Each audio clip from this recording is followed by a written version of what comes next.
Bismillahirrahmanirrahim. Assalamualaikum warahmatullahi wabarakatuh. Alhamdulillah, wassalatu wassalamu ala rasulillah. Sahabatku fillah, bertemu lagi dengan saya Ustaz Aceh 651. Hari ini kita akan bercerita tentang masalah PSBB dan lockdown yang dilakukan oleh pemerintah.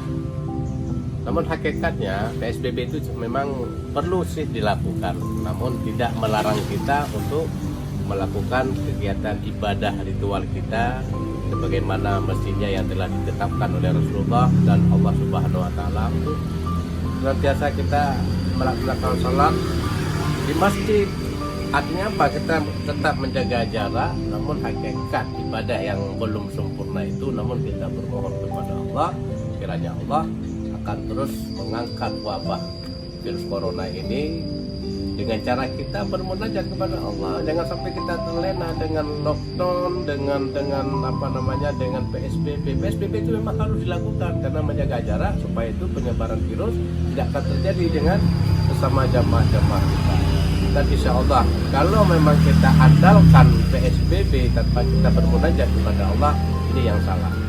Mari sama-sama kita lakukan berbarengan ibadah kepada Allah, terus kita lakukan di masjid-masjid supaya Allah tidak murka kepada kita dan kepada bangsa ini. Karena Islam apapun agama yang paling mulia di sisi Allah SWT, dengan cara Islamlah virus corona hari ini diterapkan. Kita hidup harus bersih, pulang kemana dan pergi kemana-mana, pulang kita harus cuci tangan sampai dengan pakai sabun. Itu adalah anjuran Rasulullah dari dulu.